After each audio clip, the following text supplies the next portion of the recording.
Hi friends, स्वागत है आपका एक नई वीडियो में। इस वीडियो में हम लोग देखने वाले हैं जनरल साइंस के टॉप क्वेश्चन, जो कि प्रीवियस ईयर क्वेश्चंस रहने वाले हैं। आरआरबी, ग्रुप डी, रेलवे और सारे एग्जाम्स के रहने वाले हैं। तो बिना देरी के चलिए इस वीडियो को स्टार्ट करते हैं। क्वेश्चन नंबर फर्स्ट क्या है? Which metal is best conductor of electricity. पहला क्वेश्चन बोल रहा है विद्युत का सर्वोत्तम चालक धातु कौन सी है।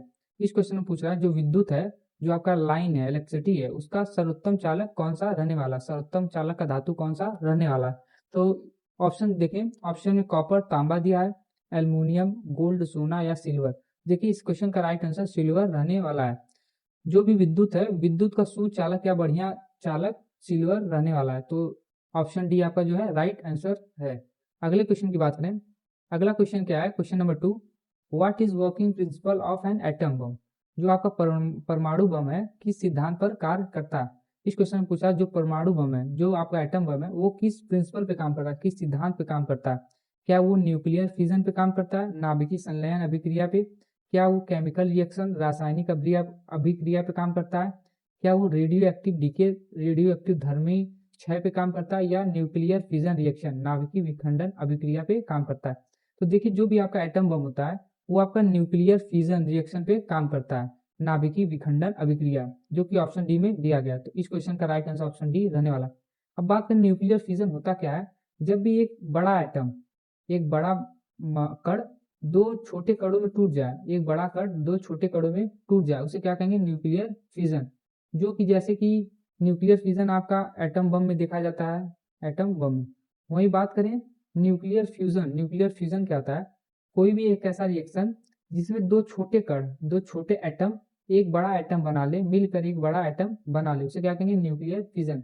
न्यूक्लियर फिजन का एग्जांपल है, न्यूक्लियर फिजन आप लोग को सन में देखने को मिलेगा, और साथ ही साथ जितने भी स्टार्स हैं, जितने भी तारे हैं, इन सब में आपको न्यूक्लियर फिजन देखने को मिलेगा। बात करें radioactive decay. Radioactive decay होता क्या है? जब भी हम कोई भी रेडियो एक्टिव पदार्थ, रेडियो एक्टिव एलिमेंट लेते हैं और उसको रख देते हैं, उसको आगे के लिए रखते हैं, तो धीरे धीरे डीके होने लगा, वो धीरे धीरे खत्म होने लगता है, धीरे धीरे उसकी क्वांटिटी कम होने लगती है, उसी कहते हैं रेडियो एक्टिव डीके। यहाँ से क्वेश्चन बनता है, जो भी रेडियो एक्टिव एलिमेंट है, जो भी रेडियो एक्टिव रेडियो धर्मी आपका जो एलिमेंट है, वो कौन से एलिमेंट पे आके रुकता है, वो कौन से एलिमेंट पे आके रुकता है। तो इसका जो राइट आंसर होगा लेड। कोई भी रेडियो एक्टिव एलिमेंट है, जब उसका डीके होगा, जब उसका क्षय होगा, तो वो लेड सीधा पे आके रुक जाएगा, उसके नीचे नहीं जाएगा। तो अगले क्वेश्चन की बात करें। जैसे यहाँ पे बताया गया है, आपका जो यहाँ पे देख सकते हैं, एक यूरेनियम का एटम है, जिसको जब न्यूट्रॉन दिया गया है और एनर्जी साथ में दिया गया है, तो ये दो छोटे कण में टूट गया, दो छोटे एटम में टूट गया, बेरियम और क्रिप्टॉन। जो कि एक एग्जाम्पल है आपका रेडियो एक्टिव डीके का, या तो इसको बोल सकते हैं न्यूक्लियर फिजन का। न्यूक्लियर फिजन में होता क्या है? एक बड़ा एटम दो छोटे एटम दो छोटे कणों में टूट जाता है। वहीं पे यहाँ पे आप देख सकते हैं न्यूक्लियर फ्यूजन का एग्जाम्पल है। यहाँ पे दो छोटे कण, जो कि सन में देखा जाता है, दो छोटे कण ड्यूट्रियम ट्राइट्रियम जब आपस में मिलते हैं, कुछ एनर्जी निकलता है, साथ ही साथ एक बड़ा मॉलिक्यूल बना लेते हैं। तो ये यहाँ पे आप न्यूक्लियर फ्यूजन का एग्जांपल देख सकते हैं, यहाँ पे आप न्यूक्लियर फिजन का एग्जांपल देख सकते हैं। ये जो है आपका, ये आपका विखंडन रहने वाला है। मतलब विखंडन, ये संलयन देखने को मिल जाएगा। नाभिकीय संलयन ये रहने वाला, नाभिकीय विखंडन का एग्जाम्पल या उदाहरण ये रहने वाला। अगले क्वेश्चन की बात करें। क्वेश्चन नंबर थर्ड क्या है? क्वेश्चन नंबर थर्ड है, energy possessed by an object due to motion is called. Question कह रहा है किसी वस्तु में उसकी गति के कारण उत्पन्न ऊर्जा को क्या कहते हैं। मान लीजिए कोई वस्तु है, कोई वस्तु है, ये जब चलने लगेगा, इसके अंदर जब गति आ जाएगी, तो इसके अंदर जो ऊर्जा उत्पन्न होगी उसको क्या नाम देंगे? उसको पोटेंशियल एनर्जी नाम देंगे, स्थितिज ऊर्जा, हीट एनर्जी, उष्मा ऊर्जा, काइनेटिक एनर्जी गतिज ऊर्जा कहेंगे, या साउंड एनर्जी ध्वनि ऊर्जा कहेंगे। देखिए जब भी कोई भी ऑब्जेक्ट, जब भी कोई भी वस्तु के अंदर मोशन आ जाए, उसके अंदर गति आ जाए, तो उसके अंदर आपका काइनेटिक एनर्जी प्रोड्यूस होता है, मतलब काइनेटिक एनर्जी आ जाता है। तो इसके हिसाब से आपका जो राइट आंसर होगा ऑप्शन सी देखने को मिल जाएगा। बात करें काइनेटिक एनर्जी का फॉर्मूला क्या होता है। इसका फॉर्मूला था हाफ एम वी स्क्वायर, जहाँ पे हाफ नंबर रहेगा, यम उसकी मास है, उसका द्रव्यमान, और वी इसकी क्या है? वेलोसिटी, उसकी गति है। वही बात है पोटेंशियल एनर्जी कब आएगा? जब भी कोई भी ऑब्जेक्ट रुका है, कोई भी वस्तु रुका है, या किसी हाइट पे रखा, किसी ऊंचाई पे रखा गया, उसके अंदर कौन सा एनर्जी आ जाएगा? Potential energy. फॉर एग्जाम्पल जैसे आपने देखा होगा, गांव में जो टैंक बना रहता है, मतलब पानी सप्लाई करने के लिए वाटर टैंक। यहाँ पे जो वाटर रहता है तो क्वेश्चन पूछ रहा है ये टैंक में जो वाटर है इसके अंदर कौन सी एनर्जी, तो इसके अंदर आपका पोटेंशियल एनर्जी या स्थितिज ऊर्जा रहती है। तो पोटेंशियल एनर्जी का फॉर्मूला था mgh, जहाँ पे m मास है, द्रव्यमान इसकी जो है द्रव्यमान है, g acceleration due to gravity है, मतलब ग्रेविटी कॉन्स्टेंट है, और ये आपका मतलब g जो है आपका गुरुत्वाकर्षण है, h आपका हाइट मतलब ऊंचाई रहने वाला है। साथ ही बात करें हीट एनर्जी क्या था, कोई भी ऐसा एनर्जी जो हीट प्रोड्यूस करे या हीट ले उसे क्या कहेंगे, हीट एनर्जी। साउंड एनर्जी मतलब ध्वनि ऊर्जा। तो आई होप आपको समझ में आया होगा। तो अगले क्वेश्चन की तरफ बढ़े। अगला क्वेश्चन है question number 4, optical fibre in communication works on which principle. जो आपका ऑप्टिकल फाइबर होता है, कम्युनिकेशन में जो ऑप्टिकल फाइबर यूज किया जाता है वो किस प्रिंसिपल पे काम करता है। संचार में ऑप्टिकल फाइबर किस सिद्धांत पे काम करता है। जो भी आपका संचार मतलब जो भी हम बात करते हैं एक जगह से दूसरी जगह पहुंचता है उसे संचार कहते हैं। ऑप्टिकल फाइबर किस सिद्धांत पर काम करता है। तो इस क्वेश्चन का जो राइट आंसर होगा, पहले ऑप्शन देख लेते हैं। ऑप्शन है रिफ्रैक्शन, अपवर्तन के कारण काम करता है ऑप्टिकल फाइबर। डाइफ्रैक्शन, विवर्तन के कारण। डिस्पर्सन, प्रकीर्णन के कारण। या टोटल इंटरनल रिफ्लेक्शन, पूर्ण आंतरिक परिवर्तन के कारण काम करता है। देखिए इसका जो राइट आंसर होगा, आपका जो ऑप्टिकल फाइबर होता है वो टोटल इंटरनल रिफ्लेक्शन मतलब पूर्ण आंतरिक परावर्तन पे काम करता है, जो कि ऑप्शन डी में दिया गया है।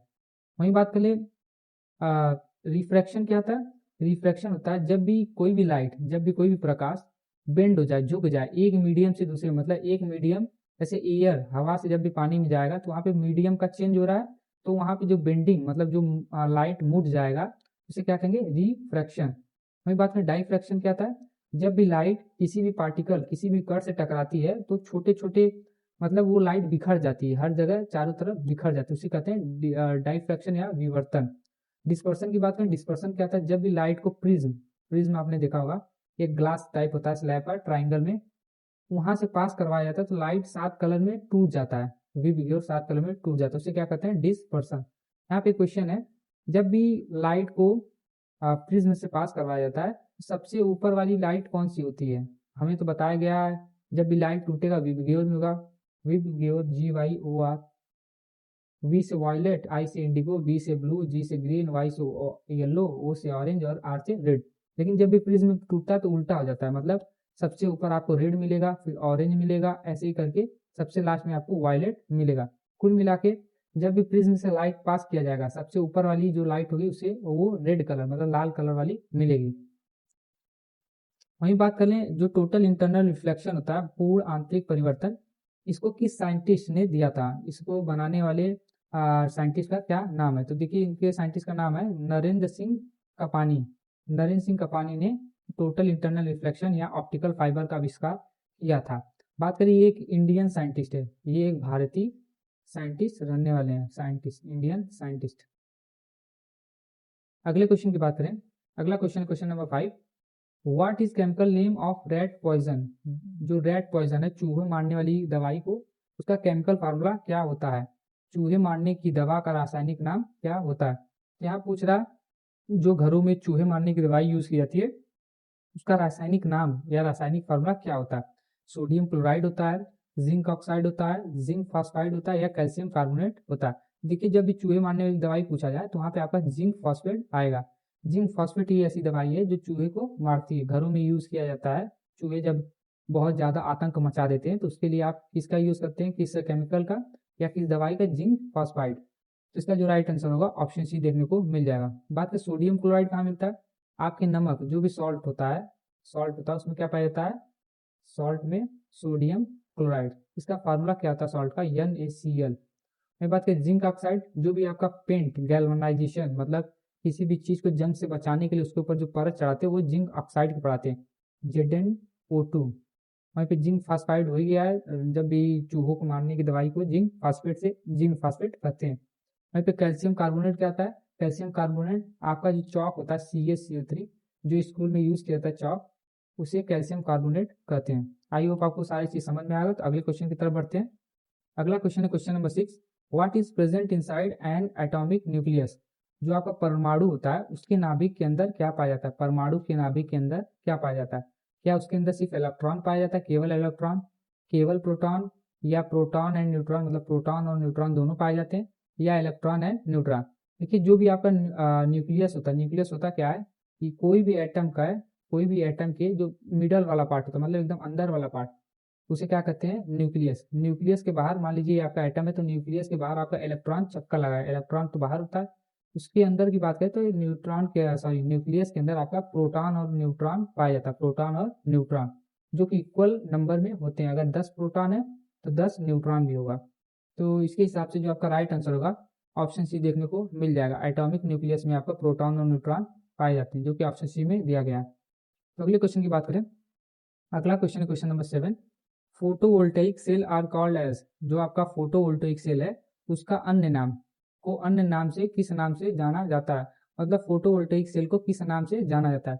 क्या वो ड्राई सेल जाना जाता है, फ्यूल सेल के नाम से जाना जाता है, इलेक्ट्रोलिटिक सेल के नाम से जाना जाता है, या सोलर सेल के नाम से जाना जाता है। देखिए इसका जो राइट आंसर होगा ये आपका सोलर सेल के नाम से जाना, जो भी आपका फोटोवोल्टेइक सेल होता है उसको सोलर सेल के नाम से जाना जाता है। बात करें तो इसका जो राइट आंसर है ऑप्शन डी रहेगा। बात करें और सारे ऑप्शंस की, ड्राई सेल क्या होता है, ड्राई सेल का एग्जांपल आप देख सकते हैं आपके घरों में जो रिमोट है, रिमोट में यूज किया जाने वाला सेल, पेंसिल सेल आता है ना, वो कैसा सेल है, एक ड्राई सेल, शुष्क सेल है, तो इससे ड्राई सेल हो गया। फ्यूल सेल क्या होता है, जब कोई भी ऐसा सेल, कोई भी ऐसा, मान लीजिए एक पंप एज्यूम कर लीजिए, जैसे आपके जो गाड़ी है, व्हीकल है, 2 चक्के हैं, उसके अंदर फ्यूल सेल लगा था। फ्यूल सेल करता क्या है, जब आप पेट्रोल डालते हैं, फ्यूल डालते हैं, तो उसको जला के एनर्जी में कन्वर्ट करता है, तो उसके अंदर क्या यूज हो जाएगा, फ्यूल सेल। वहीं बात करें इलेक्ट्रोलिटिक सेल, विद्युत अपघटन सेल, ये कौन सा सेल होता है, आप लोग के घरों में जो इन्वर्टर लगा है, इन्वर्टर मैं गलत बोला हूँ, जो बैटरी लगा है, इन्वर्टर के बगल में जो बैटरी लगा है जिसके अंदर H2SO4 रहता है, सल्फ्यूरिक एसिड, वो एक इलेक्ट्रोलिटिक सेल का एग्जाम्पल है। आई होप आपको सारा ऑप्शन समझ में आएगा। तो अगले क्वेश्चन की तरफ बढ़ते हैं।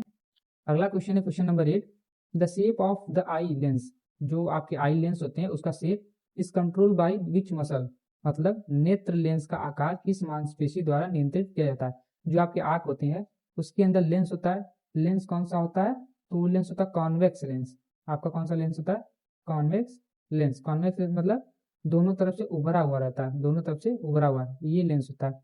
तो ये जो कॉन्वेक्स लेंस है, आपकी आंखों में जो लेंस है, इसको कौन सा मसल, कौन सा जो है कि मांसपेशी नियंत्रित करता है। इसको नियंत्रित मतलब यहाँ पे मांसपेशी होता है, इस मांसपेशी का काम होता है कहीं दूर देखना हुआ तो इसको चौड़ा कर देगा, मतलब इसको खींच के लंबा कर देगा, कहीं नजदीक तो इसको छोटा, मतलब कुल मिला जुला के इसको छोटा बड़ा करने का काम किसका होता है, मांसपेशी का।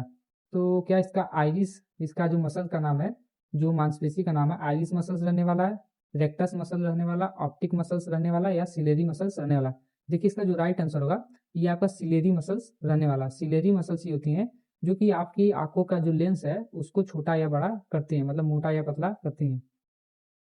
तो आगे चलते हैं, जैसे आप यहाँ पे देख सकते हैं, सबसे पहले आपकी आंखों के ऊपर कॉर्निया पाया जाता है। ये एक प्रोटेक्टिव लेयर आंखों को बचाता है, कोई भी कड़ा है या कोई भी इंसेक्ट आए या किरौना है जिससे आपको आंखों को डेंजर है, बैक्टीरिया जिससे आपकी आंखों को डेंजर खतरा है, उससे बचाता है। उसके बाद आपका आता है आइरिस। आइरिस ही डिपेंड करता है कि आपकी आंख का कलर कौन सा होगा। अगर आइरिस आपकी आंख में नीला है तो आपका आई जो कलर होगा ब्लू होगा, वहीं पे रेड है तो रेड होगा, ग्रीन है तो ग्रीन, मतलब कुल मिला के जो आपका आइरिस है इसी की वजह से आपकी आंखों का रंग कंफर्म होता है, पता किया जाता है कि आंख का रंग क्या होने वाला है। बात करें प्यूपिल, प्यूपिल क्या होता है, एक छोटा सा गड्ढा होता है जिसमें से लाइट पास होता है, एक छोटा सा होल होता है जिसमें से लाइट पास होता है और आपका इमेज बनता है, प्रकाश यहाँ से पास होगा और यहाँ पे आपके जो है रेटिना पे आपके इमेज बनेगा। लेंस, लेंस क्या करता है, ये इमेज सही बन रहा है कि नहीं इसको नजर में रखते हुए छोटा बड़ा मोटा पतला होता रहता है। सिलेरी मसल्स, सिलेरी मसल्स आपके आई लेंस को छोटा बड़ा करेंगे। और कंजक्टिव क्या करता है कि आपको प्रोटेक्टिव लेयर के रूप में प्रोवाइड करता है, मतलब प्रोटेक्ट करता है, आपकी आई से बाहर बाहर रहता है, एक फ्लूइड टाइप का वो प्रोटेक्ट करता है। तो आइए अब आपको ये सारी चीज समझ में आएगा, समझ में आ गए होंगे। तो आगे बढ़ते हैं। अगला क्वेश्चन है question number 9। Which gland is known as master gland, किस ग्रंथि को मास्टर ग्रंथि कहा जाता है। क्वेश्चन बोला है इसमें से जो है किस ग्रंथि को मास्टर ग्रंथि कहा जाता है। थायराइड ग्लैंड को कहा जाता है, एड्रिनल ग्लैंड को कहा जाता है, पैंक्रियास को कहा जाता है, पिट्यूटरी ग्लैंड को कहा जाता है। क्योंकि जो आपका मास्टर ग्लैंड है आपकी पिट्यूटरी ग्लैंड, पीयूष ग्रंथि को मास्टर ग्लैंड कहा जाता है, जो कि ऑप्शन डी में दिया गया है।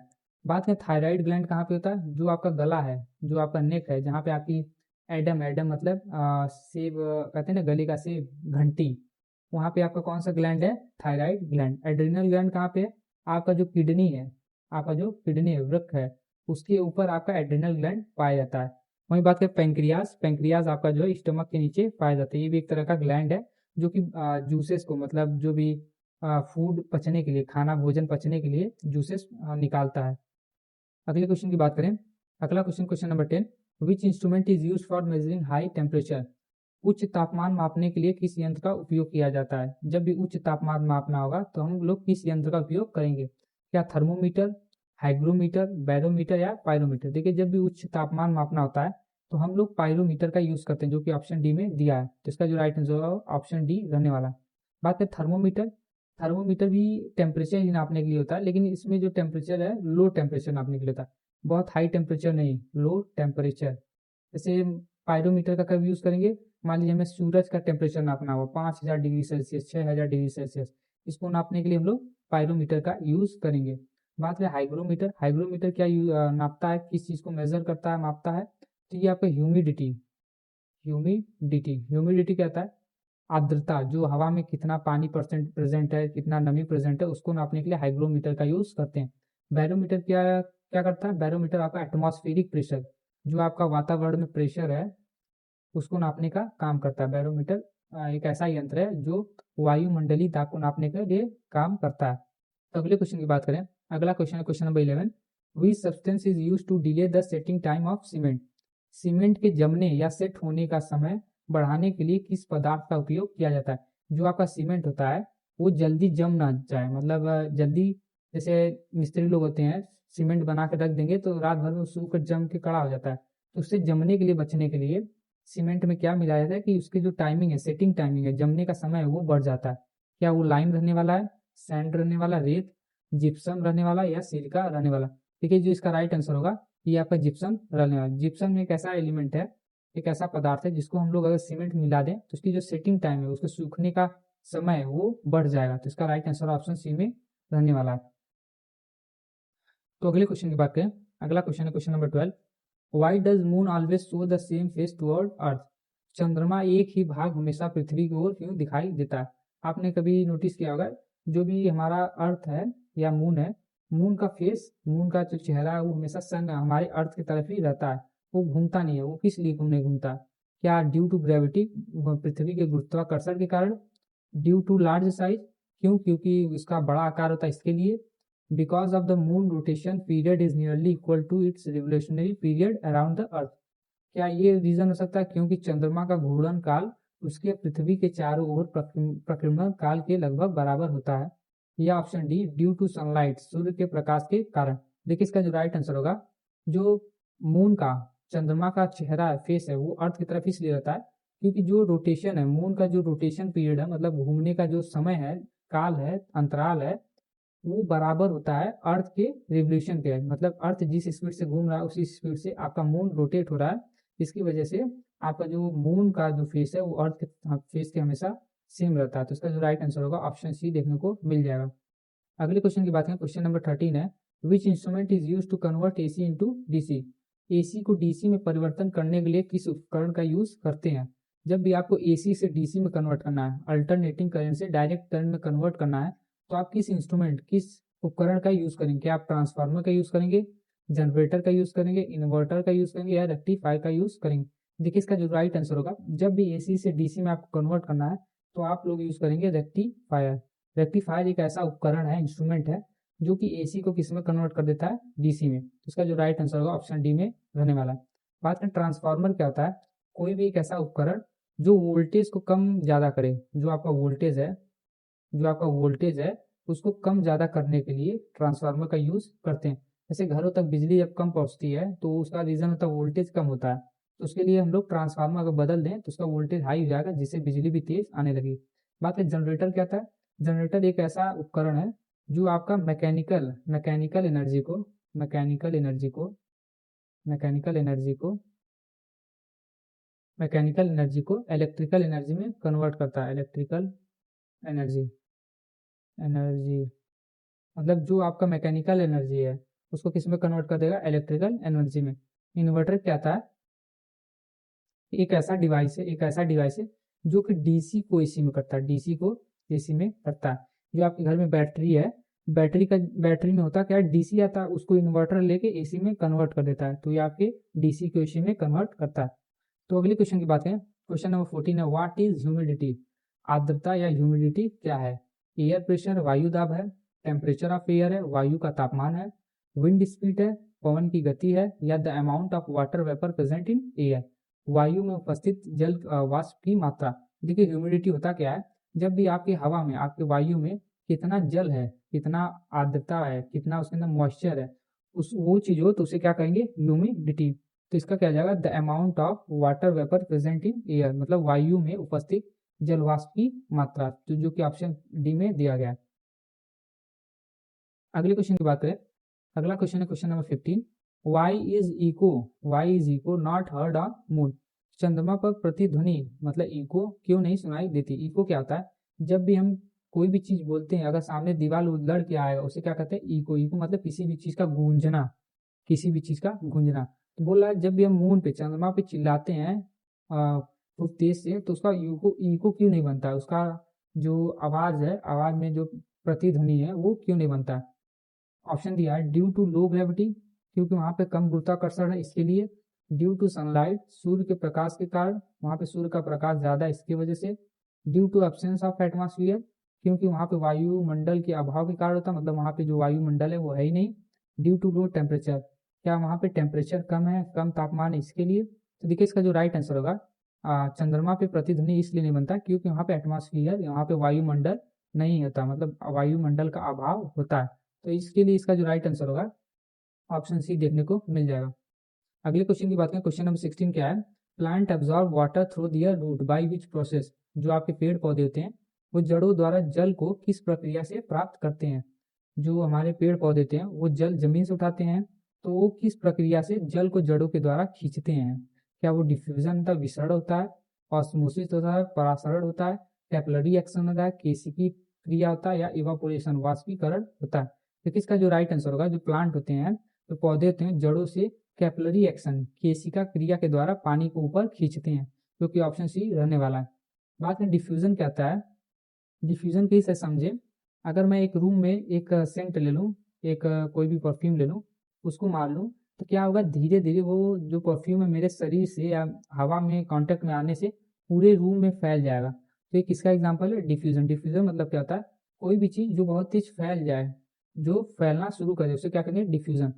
ऑस्मोसिस क्या होता है, ऑस्मोसिस होता है कोई भी चीज़, कोई भी सब्सटेंस, कोई भी चीज़ जब लो कंसंट्रेशन से हाई कंसंट्रेशन पे जाती है, मतलब जहाँ पे कंसंट्रेशन कम है वहां से दूसरे कंसंट्रेशन में, हाई कंसंट्रेशन में जाती है, उसे क्या कहेंगे, ऑस्मोसिस।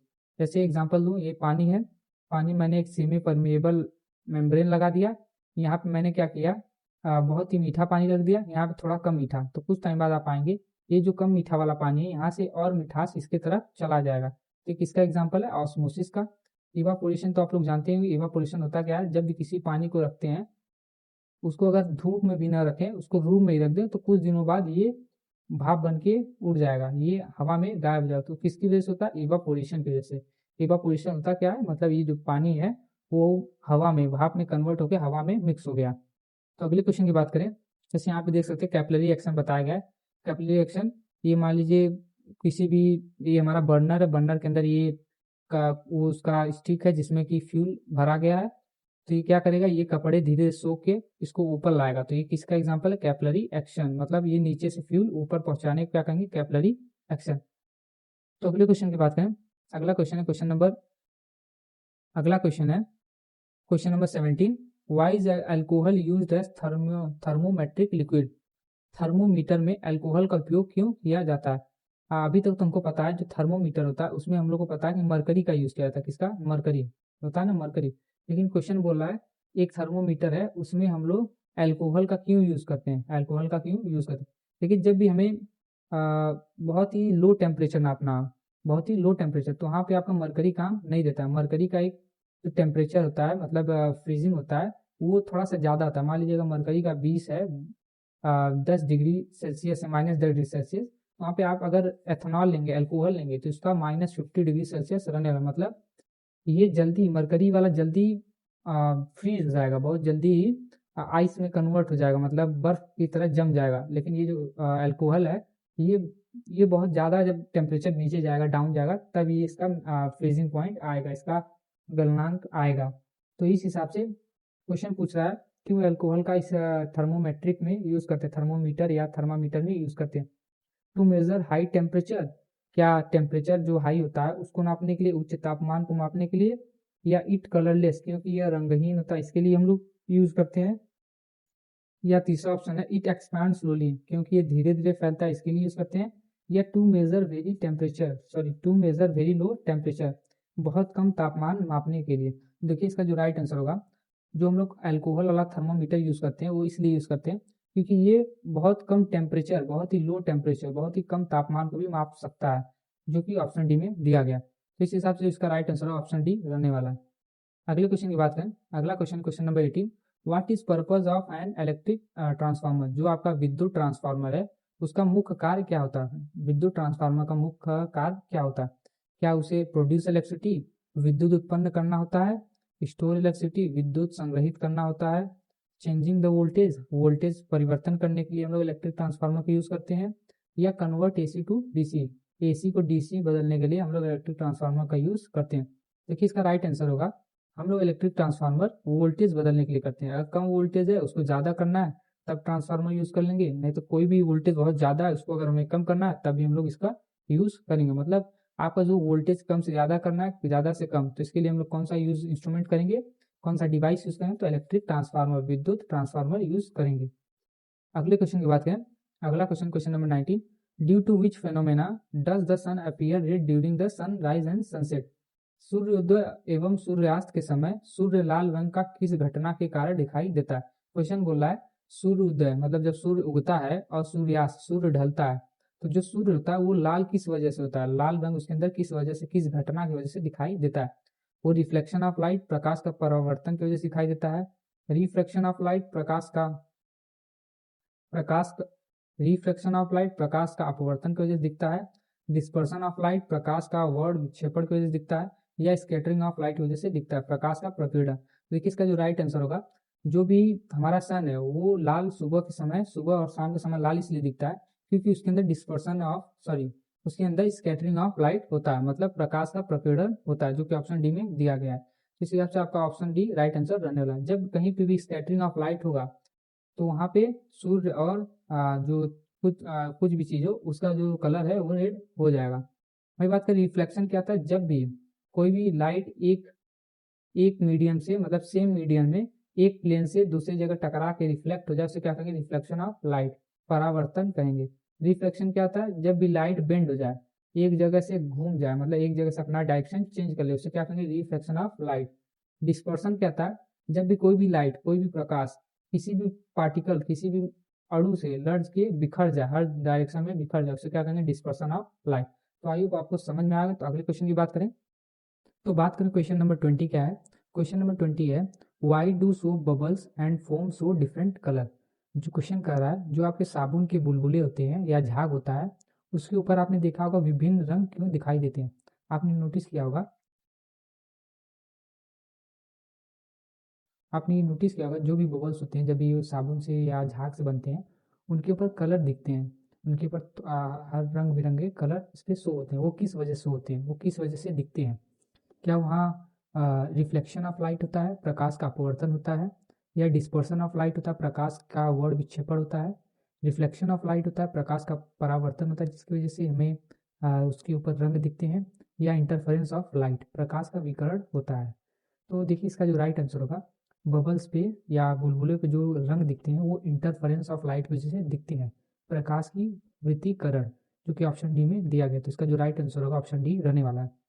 अगले क्वेश्चन की बात करें, जैसे यहाँ पे आप देख सकते हैं ये प्रिज्म है, यहाँ पे जो है जब भी डिस्पर्सन ऑफ लाइट होगा, dispersion of light, dispersion of light में ये 7 कलर में डिवाइड हो जाता है। सबसे पहले रेड आ जाएगा, उसके बाद आपके विप ग्योर जो है विप ग्योर कलर में डिवाइड हो जाएंगे, लेकिन जो विप ग्योर होगा वो अपोजिट हो जाएगा, मतलब सबसे पहले रेड आ जाएगा, उसके बाद ऑरेंज, फिर येलो, ग्रीन, इस तरह से। बात करें जो आपका ये जो डायग्राम दिया गया है ये आपका इंटरफेरेंस का दिया गया, इंटरफेरेंस जो भी हमने बात किया बबल्स या सोप पे, सोप साबुन के बबल्स पे जो हमें कलर दिखते हैं वो किसकी वजह से दिखते हैं, इंटरफेरेंस की वजह से। तो अगले क्वेश्चन की बात करें। अगला क्वेश्चन है question number 21, why is sleeping under tree at night harmful but not during the day. Question करा रात में पेड़ों के नीचे सोना हानिकारक क्यों होता है जबकि दिन में नहीं। तो इसका राइट आंसर ऑप्शन देखिए क्या रहने वाला है। Trees absorb oxygen at night, पेड़ रात में ऑक्सीजन अवशोषित करते हैं, इसकी वजह से रात में सोना खतरनाक होता है दिन की अपेक्षा। Tree release more oxygen at night, पेड़ जो है रात में अधिक ऑक्सीजन छोड़ते हैं, इसकी वजह से रात में सोना खतरनाक हार्मफुल है। यह थर्ड ऑप्शन है, tree release oxygen during day and carbon dioxide at night, पेड़ दिन में ऑक्सीजन तथा रात में कार्बन डाइऑक्साइड छोड़ते हैं, इसकी वजह से हार्मफुल है सोना। या tree release nitrogen at night, पेड़ रात में नाइट्रोजन छोड़ते हैं। देखिए इसका जो राइट आंसर होगा, सारे ऑप्शन में अगर ध्यान से देखिए ऑप्शन ए और ऑप्शन सी सही आपको दिखेगा। मतलब जो ट्री है रात में ऑक्सीजन एब्जॉर्ब करता है और कार्बन डाइऑक्साइड छोड़ता है।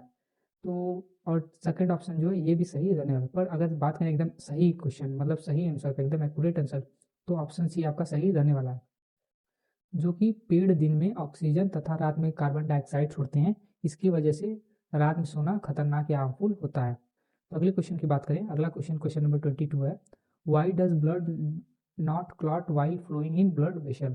क्वेश्चन करा रक्त वाहिनी में बहते समय क्यों नहीं जमता। आपने नोटिस किया जैसे हमारा हाथ कट जाए तो उसमें जो है आपका ब्लड जमना शुरू हो जाता है। क्यों? ब्लड वेसल मतलब जो आपकी रक्त वाहिनी है उसके अंदर ही ब्लड जम नहीं पाता है, मतलब जो आपका ब्लड वेसल है उसके अंदर ही ब्लड जम क्यों नहीं पाता। वो प्लाज्मा की वजह से नहीं जमता है, हीमोग्लोबिन की वजह से, फाइब्रिन की वजह से या हेपेरिन की वजह से। देखिए इसका जो राइट आंसर होगा आपका हेपेरिन रहने वाला है। हेपेरिन एक ऐसा एलिमेंट है ब्लड में जिसकी वजह से ब्लड क्लॉट जमता नहीं है। बात करें जैसे हमारा ये ब्लड वेसल है, रक्त वाहिनी है, अगर यहीं पे कट लग जाएगा तो खून निकलने लगता है। ये जब खून बाहर आने लगता है तो ये जैसे ही ऑक्सीजन के कांटेक्ट में आता है, ऑक्सीजन के कांटेक्ट में, प्योर ऑक्सीजन या एयर के कांटेक्ट में आता है, तो जो हेपेरिन है सिग्नल देता है कि भाई साहब आप क्लॉट कर लो, अब जमना शुरू कर, खून का थक्का बनाना शुरू करो। लेकिन जब अंदर रहता है ब्लड वेसल्स या रक्त वाहिनी में रहता है तब इसे एयर नहीं मिल पाता है, मतलब जो डायरेक्ट कांटेक्ट एयर से नहीं मिल पाता, जिसकी वजह से ये ब्लड वहाँ पे थक्का नहीं बनता है। तो आई होप आपको सारा चीज़ समझ में आएगा। तो अगले क्वेश्चन की तरफ बढ़ते हैं। अगला क्वेश्चन क्वेश्चन नंबर 23 क्या है, which chemical is used for fruit ripening. Question कर रहा है फलों को पकाने के लिए किस रसायन का उपयोग किया जाता है। जो आपका फल होते हैं उनको पकाने के लिए कौन सा केमिकल रासायनिक चीज यूज किया जाता है जिससे कि फल जल्दी पक जाते हैं। क्या वो सोडियम क्लोराइड होता है, पोटेशियम परमैंगनेट होता है, कैल्शियम कार्बाइड होता है या कॉपर सल्फेट। तो देखिए जो इसका राइट आंसर होगा ऑप्शन सी रहने वाला है, कैल्शियम कार्बाइड। कैल्शियम कार्बाइड एक ऐसा केमिकल है जिससे फलों को पकाया जाता है, फ्रूट को पकाया जाता है। तो इसका जो राइट आंसर होगा ऑप्शन सी देखने को मिल जाएगा। अगले क्वेश्चन की बात करें। क्वेश्चन नंबर 24 क्या है, splitting into 7 different colour is called. प्रकाश का 7 विभिन्न रंगों में विभाजन क्या कहलाता है। जैसे मैंने अभी पिछले क्वेश्चन बात किया था, प्रिज्म होता है, प्रिज्म जब व्हाइट लाइट सफेद रोशनी पार करवाते हैं तो ये 7 कलर में टूटने लगता है, मतलब बिखर जाता है। इस चीज को स्प्लिटिंग ऑफ लाइट कहते हैं। तो इसको क्या कहते हैं, मतलब इसको रिफ्लेक्शन कहते हैं, परावर्तन कहते हैं, रिफ्रैक्शन कहते हैं, अपवर्तन कहते हैं, या स्कैटरिंग कहते हैं, प्रकीर्णन कहते हैं, या डिस्पर्सन ऑफ लाइट कहते हैं, प्रकाश का वर्ड विक्षेपण। तो देखिए इसका जो राइट आंसर होगा ऑप्शन डी रहने वाला है। जब भी कोई भी व्हाइट लाइट सफेद आपका जो रोशनी है प्रिज्म से पास हो या किसी भी चीज़ से डिस्पर्सन होगी, उससे वर्ड विक्षेपण होगा, तो वो 7 कलर में टूट जाएगा। तो इसका जो राइट आंसर होगा ऑप्शन डी देखने को मिल जाएगा। अगले क्वेश्चन की बात है, लास्ट क्वेश्चन है question number 25, the wick of an oil lamp rises due to which process. जो आपका तेल के दीपक होते हैं इसकी बत्ती में तेल किस प्रक्रिया से ऊपर चढ़ता है। आपने नोटिस किया होगा पुराने ज़माने में जो लालटेन होते थे उसमें बत्ती रहती थी। ये लालटेन हमारा, इसमें एक बत्ती रहती थी, ये मान लीजिए बत्ती है और ये बत्ती एकदम नीचे तक जाती थी। मान लीजिए ऑयल में लैंप में इतना ही तेल बचा है तो ये क्या होता था, यहाँ से तेल धीरे धीरे बत्ती के माध्यम से ऊपर आता था फिर जल जाता था। तो ये किस प्रोसेस से, किस प्रक्रिया से ऊपर चढ़ता है। क्या उसे डिफ्यूजन कहते हैं, विसरण कहते हैं, या ऑस्मोसिस कहते हैं, परासरण कहते हैं, इवापोरेशन कहते हैं, वाष्पीकरण, या कैपिलरी एक्शन किसी की क्रिया कहते हैं। देखिए इसका जो राइट आंसर होगा, जब भी कोई भी ऑयल हो या लिक्विड है ऊपर चढ़ता है, किसी भी चीज़ से ऊपर चढ़ता है उसे कहते हैं कैपिलरी एक्शन कि इसकी क्रिया। जो कि पेड़ों में देखा जाता है, पेड़ में जो उसके रूट होते हैं, जड़ होते हैं, वो पानी को इसी माध्यम से ऊपर चढ़ाते हैं, कैपिलरी एक्शन। तो इसका जो राइट आंसर होगा ऑप्शन डी रहने वाला है। तो आई होप आपको सारी चीज़ समझ में आया होगा। अगर वीडियो अच्छी लगी तो वीडियो को लाइक करें, चैनल को सब्सक्राइब करें, जिससे कि मैं आपके लिए और सारी वीडियोज़ लाता रहूँ। Thank you.